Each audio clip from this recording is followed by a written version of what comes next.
what's up, everybody? My name is Michael Grass. This is the Grassroots 304 podcast, and tonight my special guest is Lucastheflow. He is Lucas, I actually saw you're from Sicily. Well, that would be the lineage there. The lineage, okay. I'm actually from Huntington. So yeah. Lucastheflow out of Huntington, West Virginia here tonight.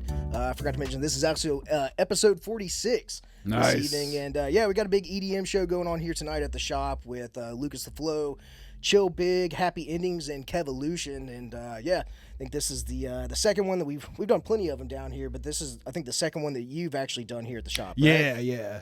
It's I say it was be the third one, because I did one at the end of 2022, one at the beginning of 2023. But it's been about a year. Well, there was like a Christmas it was show, a Christmas raid, Okay, I wasn't there for that one, unfortunately. But. Yeah, because we did the show with Asher. Right, and that was in February. Yeah. I've been getting notifications popping up on my phone and then on Facebook. Like a reminder. A reminder of it. Yeah, look back on this day. So, yeah, man. Tell me, are you really from Sicily? You said you've got some lineage from Italy? On my dad's side, it is the Italian heritage.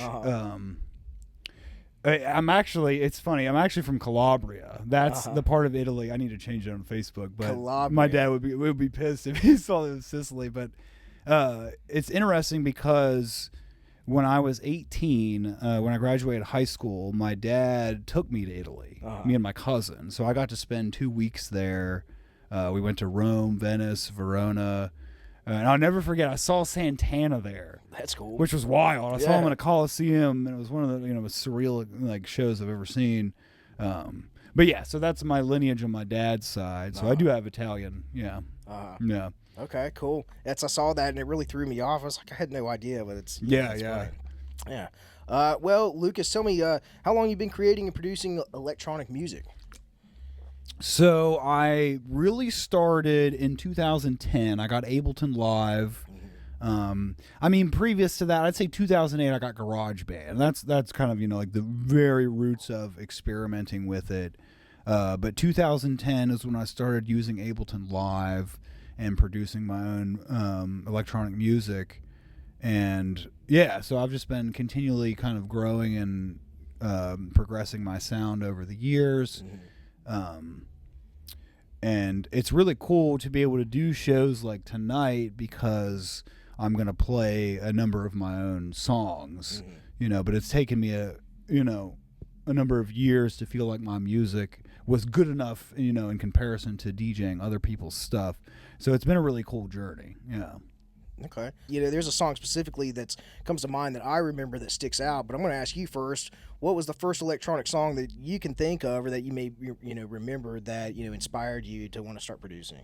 So I'll actually mention two, because there were two of the biggest influences, and ironic, and they're kind of funny. Like the first one was the Eiffel 65 song where he's like, I'm blue. Yeah. The I'm blue song. Yeah. I mean, again, I was, like a teenager at the time or like a kid. But I remember just, being infatuated with that kind of energy and sound. But I would say beyond that, what really inspired me looking back was the Crystal Method. And, they were like pioneers of the sound in like the 90s. And I have no idea who that is. Check them out. They're very old school. Their music was in the Matrix movies, just for an example. They had this very old school sound, and in particular there was one song called High Roller that stuck with me for years. So I feel like that's kind of a good example of something that inspired me to look into electronic music in the beginning. So, and I actually opened for the Crystal Method. It was a couple years ago. I got to play direct support for them. I think it was in Kentucky. Shout out to Kentucky EDM family on that one. That's cool. That was so cool to like open for this artist that inspired me when I was younger. So, right. Yeah. Did you get to meet? Is it one guy? Is it two guys? It's just one guy. I feel like it was two originally. Yeah. I might be wrong, but it's just one guy now. Yeah. I assume you got to meet with him, right? Yeah, briefly. In fact, I had a vinyl and he signed the vinyl. That's for cool. Me. So that was really pretty cool. neat. Like going from listening as a kid and then get to open up for somebody like that. It's a real surreal. Isn't that the right word? word surreal? Yeah, surreal. It was. Yeah, absolutely, man. One of the actually two songs that I can think of that stick out that kind of brought me in, I suppose, would be one, as cliche as it sounds, Darude's Sandstorm. Oh, yeah. I mean, right? yeah. It's like everybody heard that, right? And then two would be Basshead by Bass Nectar. Oh, yeah. Man, that's like, yeah. I mean, sad what happened with Bass Nectar, but yeah, I mean, he was huge. That song in particular was a huge influence for me. And I remember maybe like sophomore year of high school. My brother, my brother's like 3 years older than me, 3 or 4 years older, and he's like, "Hey, like you got to hear this song." And we got inside of his car and like went driving around. We went to go take a route. Yeah. And he's like, listen to this, and cranked it up, and it's like the whole back the car's vibrating. Yeah. It's the bass, man. Yeah, Basshead. Yeah, so that's what's been kind of wild to see in particular bass music, to watch the way that it has grown exponentially over the past like decade or so. Yeah, like another big influence on me was like Daft Punk, I would say. Shout out to Daft Punk as well. They're amazing. Like, but the other artists would be like Tipper, Skrillex. They're very, very much pioneered and kind of brought people over that might not normally have listened to that kind of music. Pretty Lights as well. Right, Pretty Lights. I think like Zed's Dead. But maybe Zed's Dead. That might not necessarily be somebody that you'd hear just starting out with or get introduced to. Yeah, you kind of work your way into that. Right. Yeah. Thanks, Trey. Yeah. So my brother, he really introduced me to a lot of electronic music back in the 2010s, and kind of opened my mind to a lot of just different things I hadn't heard before. And nice. Yeah, it's cool. So, heck yeah, man. Yeah, it's always good to have somebody to influence you on good sounds, right? For sure. Now, besides producing music, do you play any instruments? So I started with guitar and singing, vocals. That's actually the roots for me. When I was 15, 2005, I started playing guitar, like actually trying to play it, because my dad was a musician. So, shout out Doug and Brogno, another good West Virginia musician. But I'm sure listening to him play as a kid inspired me. So that's what really, I was like, I want to be a singer-songwriter. So the roots for it for me was guitar, and I actually took lessons. In fact, the first, I'd say 3 albums that I released, there are songs that feature me playing guitar and singing.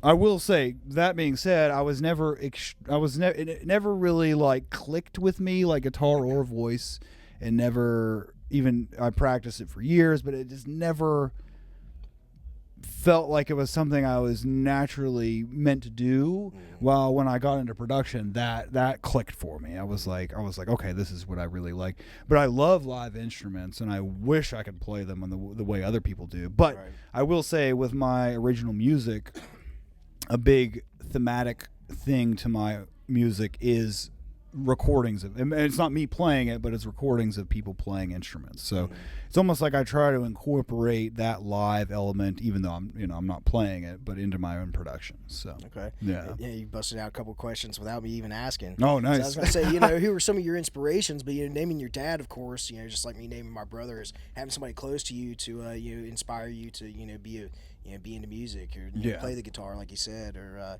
even some of the people that you mentioned earlier, like Tipper or Pretty Lights, or as being inspirations to you. That's a big thing too, because you really need somebody that's gonna really inspire you to want to keep creating, keep that process up. So you were talking about incorporating some of these sounds of like real instruments into your music.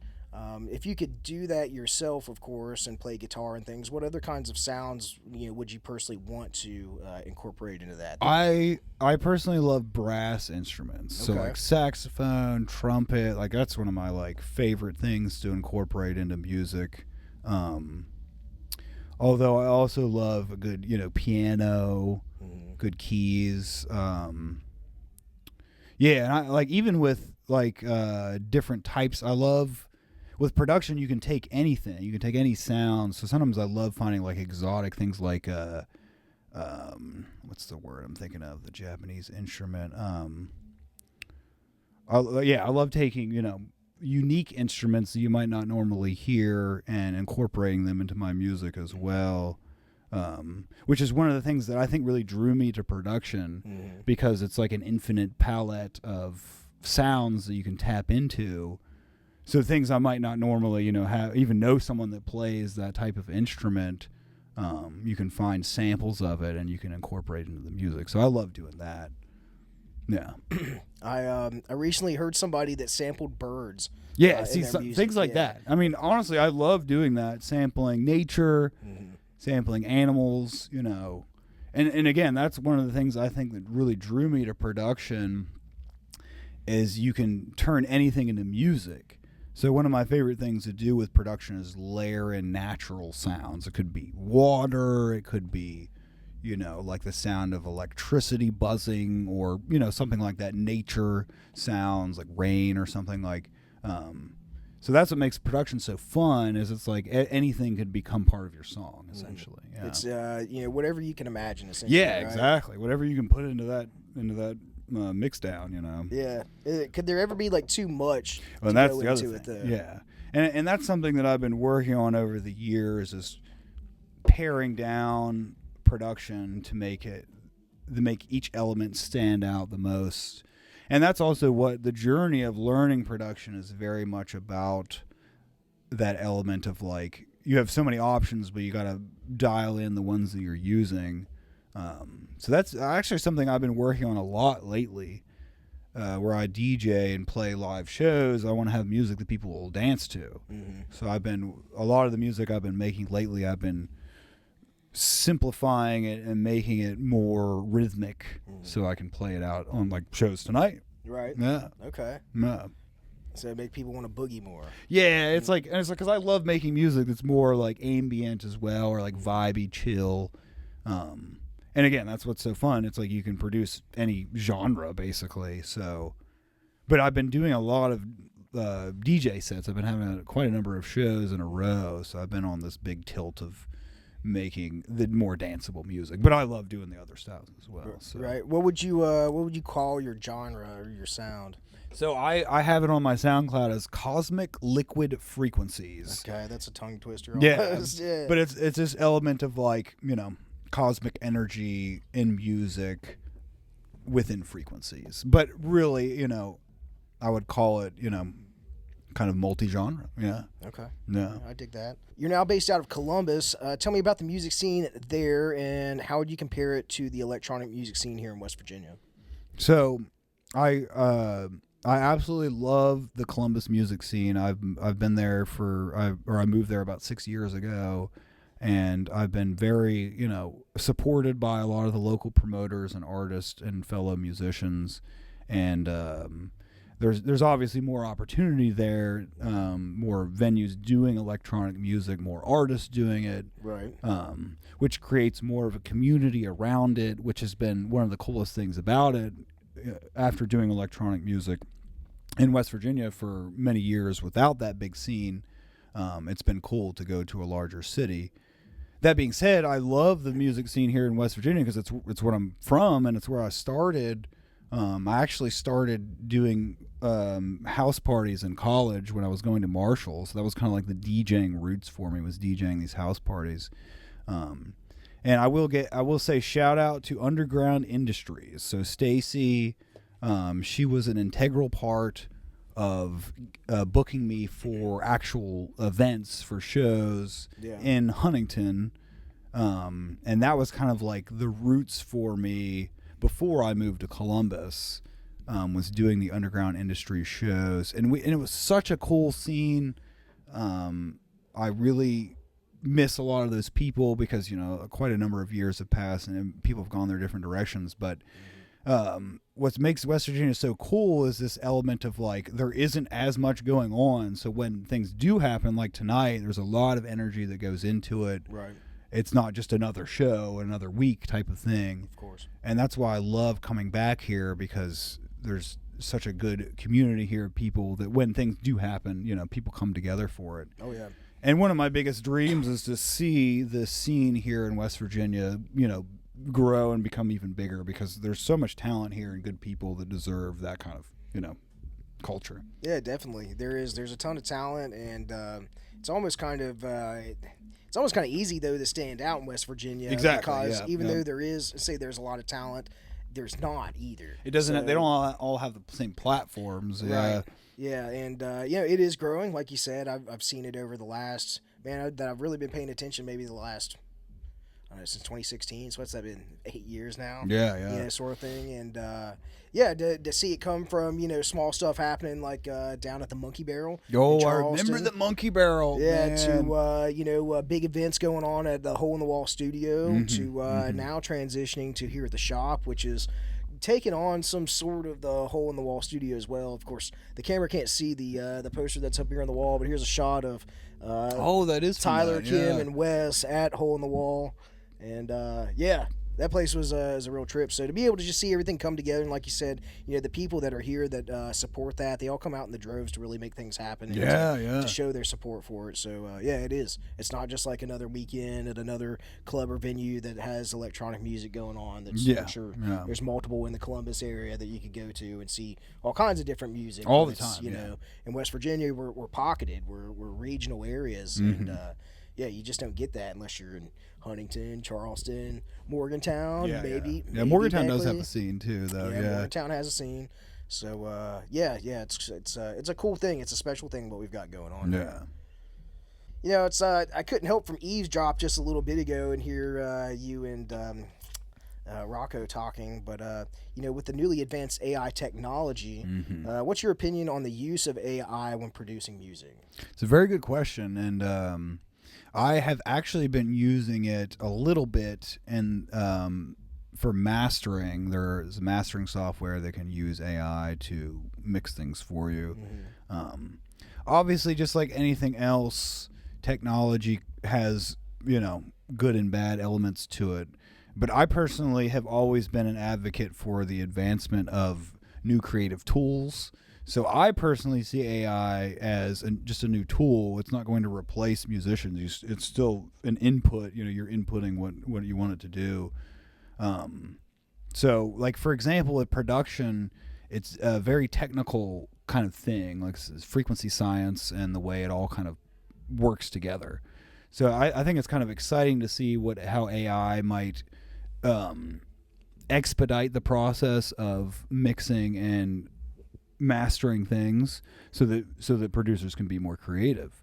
And something I've been using it for lately is for remixes, because you can use this AI software that will stem it out. It will split it in between the drums, the bass, the vocals, and you can run almost any song through it, and then you could take those elements and then build your own remix off of.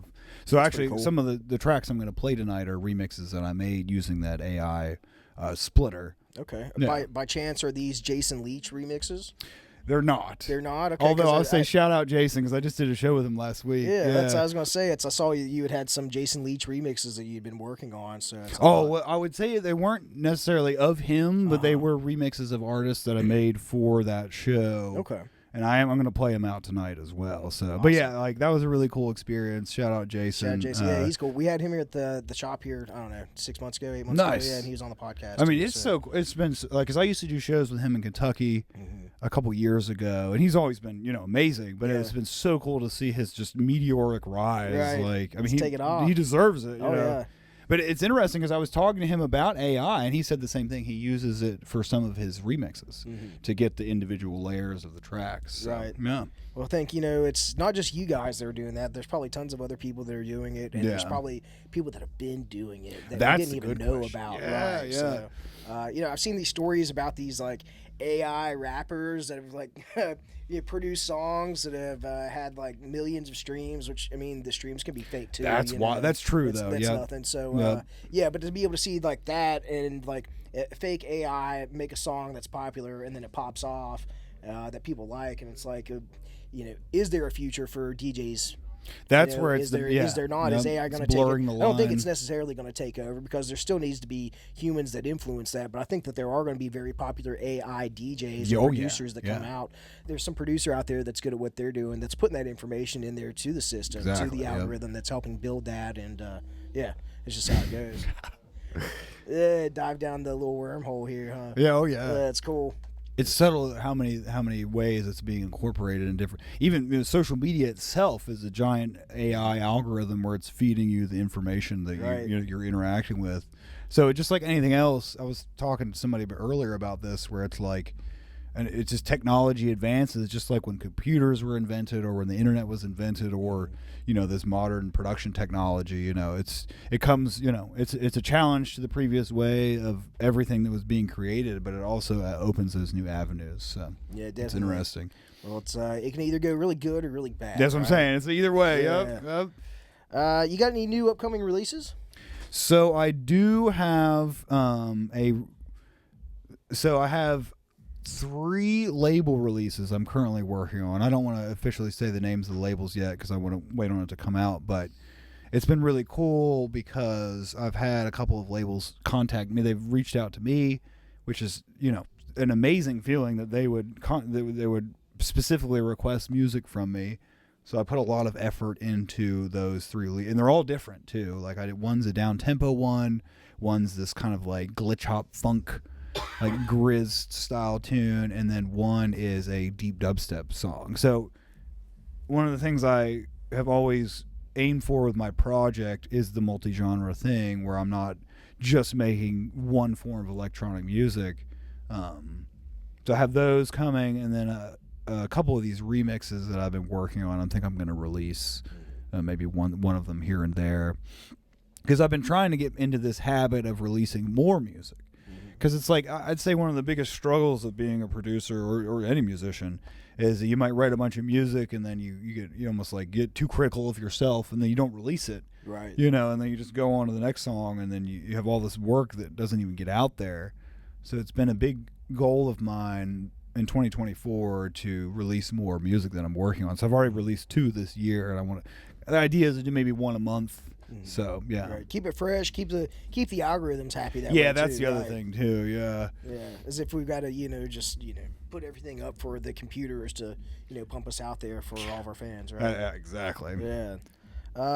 Last night you had a show in Ohio. Tell me about that. It was an art show, right? Well, it was 2 days ago, but yeah, okay. I did an art show at the Key in Columbus, which is this really cool new venue. It's this huge building. They have all these different stuff you can do. But I did it an art exhibit party for an artist called Adam France, who is an amazing artist. He's got a huge following on Instagram. Is he French? I don't think so. But literally, what's so surreal about that was I played a show at the Key in December at the end of last year, and Adam was there live painting, and he heard me play. And specifically after the show, requested if I would do his art exhibit. So it was like he could have asked any other local artist or any other local DJ or producer. So it was really cool that he specifically asked me to do it. And what was most fun about that was it was different. It was an art show set. I love doing things where I'm not necessarily like the center of attention. I was just providing the atmosphere. And he sold a couple of paintings for like $600 to $1,000. So yeah, that's good. Yeah. Nice. So it was cool to be part of that, and it went really well. And make that money. Yeah, exactly, man. His look him up. His work is really good, very detailed. He's not a starving artist then. Huh? Yeah, not at all. He's been crushing it for years. I was looking it up, and I was like, man, he's been doing this for a long time. Yeah. Adam France. Yeah, Adam France. Okay, Shout out Adam. I'm gonna check him out. Any special upcoming shows or festivals that you're excited to play this year? So the only other show I have booked for now is, again, at the Key. It's called an event called Flow Night in Columbus, March 24th. And that's kind of a cool new series that's been started there by Devin and Olivia, who are featuring like other local musicians, and it's specifically designed to be around flow arts. So you can, with the hoops, with the poi. Yeah, the name checks out. Yeah, exactly. I was like, and this is the second time they've asked me to do it, so that's really cool. So I'm doing a back-to-back, actually, I will say. Shout out to Yilo, who formerly Subsyrup. He just rebranded to Yila, and we're doing a back-to-back for that. So that's the next show I have coming up.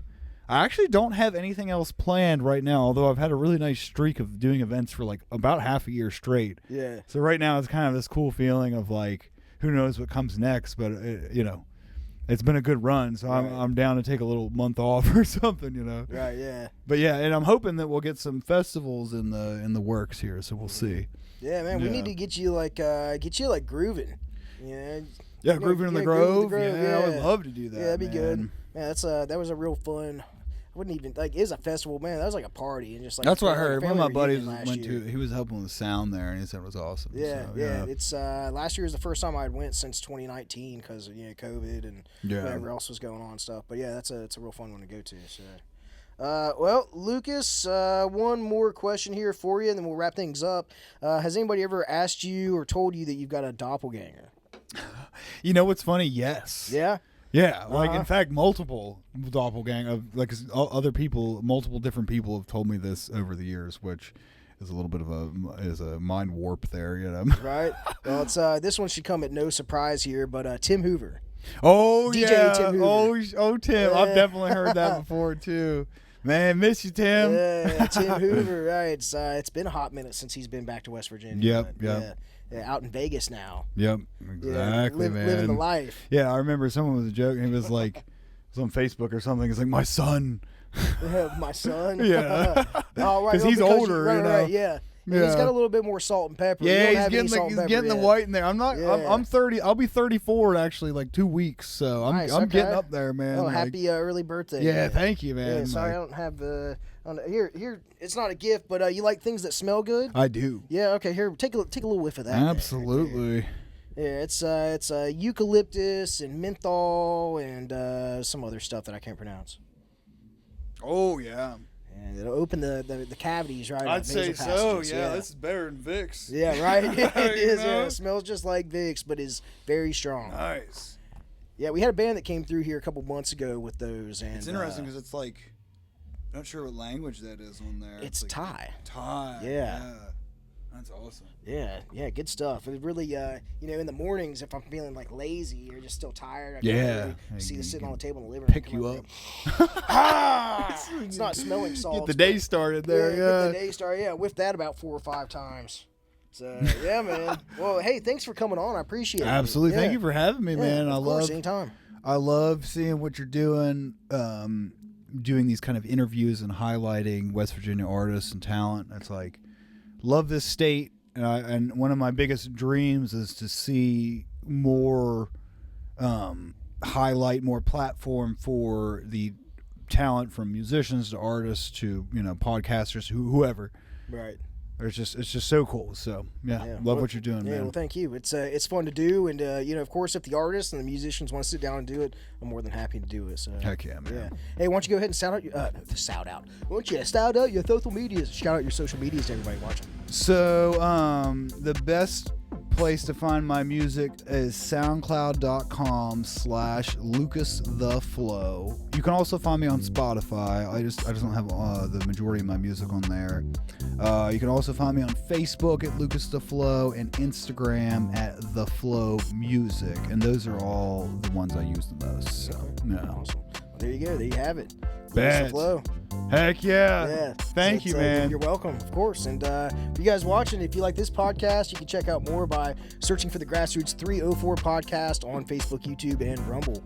And of course, support live local music, places like this, live at the shop, 1233 Ohio Avenue here in Dunbar, West Virginia. Check out the upcoming shows we got. We got Afro Man coming here on Memorial Day and the Cottonmouth Kings on April 18th. Yeah, so those are going to be big shows. And again, thanks for coming on, buddy. Absolutely, man. Thank you. Good night. Have a great show. Yeah, you know it. Let's do it. About to kill it.